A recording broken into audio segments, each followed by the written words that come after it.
We learned over the weekend that Major League Baseball legend Rickey Henderson has died. Henderson's death happened at Oakland Hospital. Pneumonia was announced on Saturday, died on Friday, was announced on Saturday. There were rumors on Friday night that Rickey had died. It was confirmed on Saturday at the age of 65. Would have turned 66 in a couple days here on Christmas. Now, if you were too young to have watched Rickey play, it's been a minute since Rickey Henderson played Major League Baseball. You're probably wondering, well, why the hullabaloo? Why hit the pause button on the NFL talk? But it's worth it. The real ones know. The real ones know. And if you're around my age, this is a big deal. Right? This is a part of your childhood dead, and that hurts. Right? Part of your sports fan childhood dying. Henderson played 25 seasons, an entire generation. Generation's 25 years. Rickey Henderson, 20 to 25 years. He played 25 years, so over a generation, in the big leagues. Most of that with the Athletics, 14 seasons in Oakland. They drafted him in the 70s, and he left the team and kept going back to the A's. It was very bizarre, but he did. I think he left 3 or 4 times. They traded him to the Yankees. He came back and was a 10-time All-Star in that career, 2-time World Series champion, played for the Athletics in '89, the Bay Bridge Series where they had the earthquake, played for the Toronto Blue Jays, the series that ended with a walk-off home run by Joe Carter, and that would be the last World Series win in baseball till 1995. There was no World Series in 1994. But Henderson elected to the Hall of Fame on the first ballot, rightfully so, the class of '09. So let us discuss, how are you going to remember Rickey Henderson as he leaves this mortal coil? So I've got Peacock, Robin Thicke, and Daily Double. And we will combine all of these things together, and we are going to steal second, and then we're going to steal third, and then maybe we'll steal home. Maybe we'll steal home. So first of all, the baseball stuff is one thing, right? The baseball stuff is one thing, but not the only thing. Not the only thing. And really, when you think about Rickey Henderson, was the charisma. That's what I think of when I think of Rickey Henderson. And he came in the 70s, but he really broke onto the scene in the early 1980s.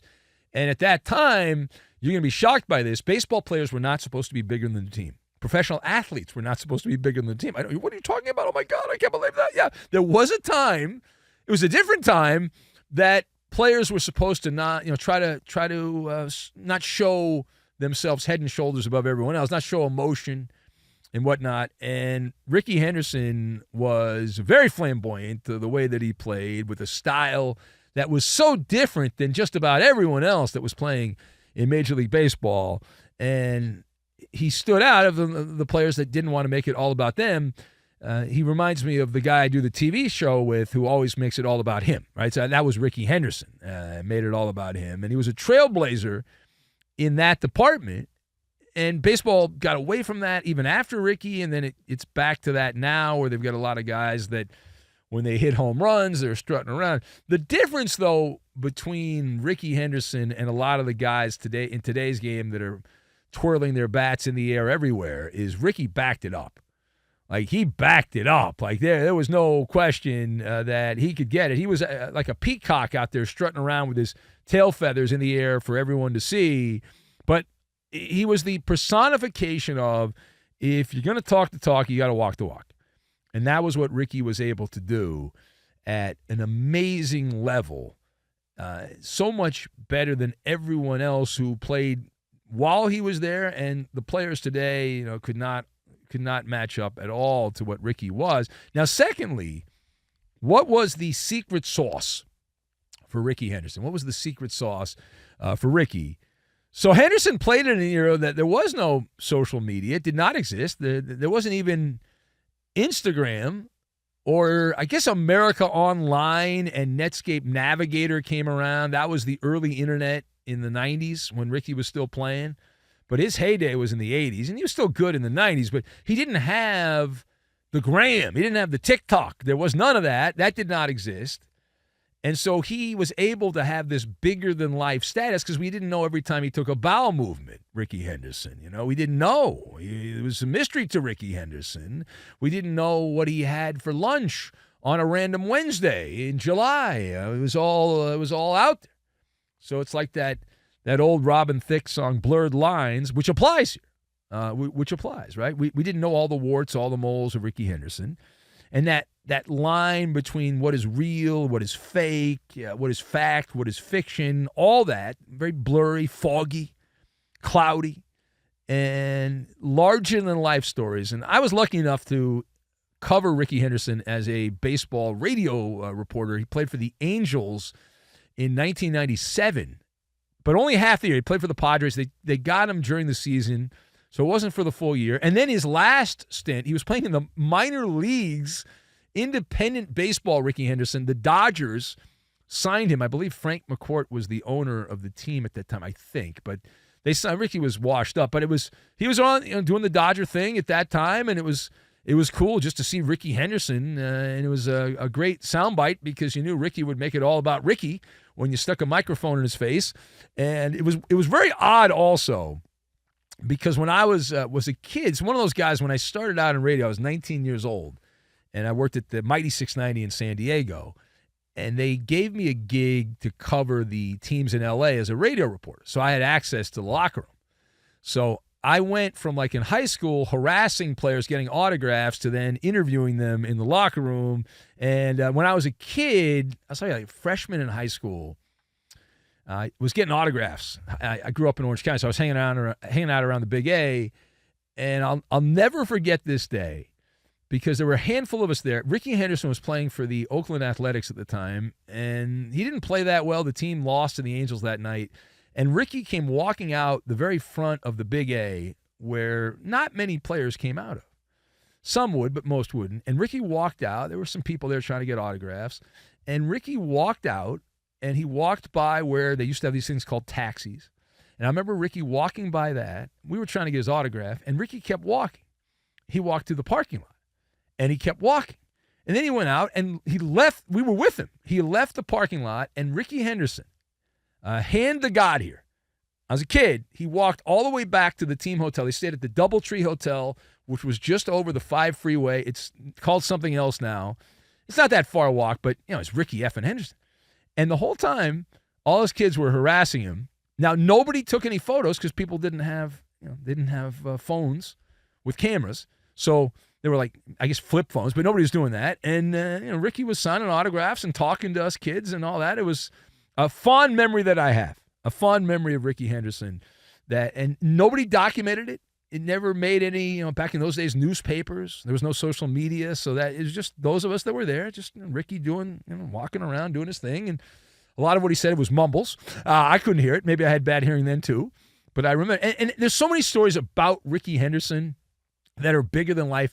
It's like that generation. I've heard stories about Yogi Berra, right? You hear stories about Yogi Berra. Rickey Henderson, some of these things have been documented. Some of them are total bullcrap.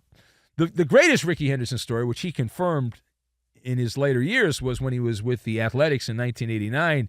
They gave him a $1 million signing bonus, and they cut him a check back in those days before direct deposit. And so Rickey did what anyone would do. He framed the check without cashing it. He framed a $1 million check, and it's a hilarious story. The end of the year, the bookkeepers are doing the accounting for the Athletics, and they had a surplus of $1 million. How the F do we have an extra $1 million? What do we? And then they went through everything, right? Went through all the bills and all the checks that they wrote and all that. And then they were like, wait a minute, Rickey never cashed the $1 million bond. So they say, hey, Rickey, what happened? And so they said, you got to cash that. And so Rickey took it down and cashed it. They made a replica check and gave it to Rickey Henderson. Also, he never spent the per diem on the road. He never spent the per diem. That baseball players, back in those days, they might have gotten like $30 or $40 a day. Now they get like a couple $100 a day to pay for food and to tip people or whatever. But Rickey never spent that money. He would give it to his kids if they did good in school or something. He'd save that money. That was like his allowance money, or, hey, you did good money, and all that. And, I mean, there were a bunch of other stories, but just watching the guy play, and you were like, was that real? Was that not real? And some of it's completely bogus and all that, but man alive. And the final part of this, how long will Rickey Henderson's record stand? And it's one of those things, in the moment, you're like, well, that's one of those records, much like the Cy Young baseball wins record or the loss record. Those are things that will never be challenged because the game is in a much different place now than it had been. And so the answer is not for the foreseeable, reasonable future. Now, you say nothing lasts forever, so at some point someone will come along, things change, baseball will change, and they'll go back to more the way it was and whatnot. But until that happens, and God only knows when that will happen, for the foreseeable future, and Rickey's legacy has a daily double, in his favor. He's got the nerds and the wimps, all right? Now, on one hand, despite the pizza box-sized bases in baseball, it is the philosophy, the game has been hijacked. It has been commandeered by the Ivy League nerds. The rich people that own the teams are convinced they have all the answers. Amazingly, they don't. Anyway, the analytical types have determined that you should not steal unless you succeed 80% of the time. It is wrong. You should not steal. So they've limited that, just the effort to steal bases. Since 1900, there have been 23 seasons, 23, in which a player stole at least 80 bases. Now, Rickey was over 100, 120, 130. None of that has happened since 1988. We are now almost into 2025. You can do the math. So it's been a minute. It has been a minute since this was a thing in baseball. And Vince Coleman had 81 and 88, and I think it was 88. And then Rickey Henderson had 93, and then that was it.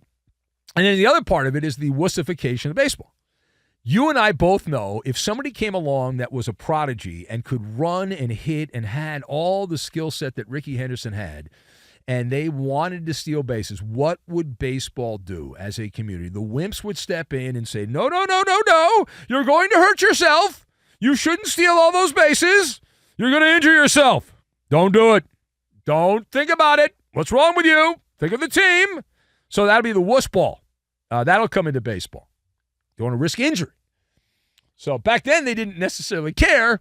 They didn't. But out of an abundance of caution now, the next Rickey Henderson someday will come along, and that player will be told not to steal as often because you got to steal 80% of the time. You got to be successful, and you might hurt yourself. You might get a little boo boo.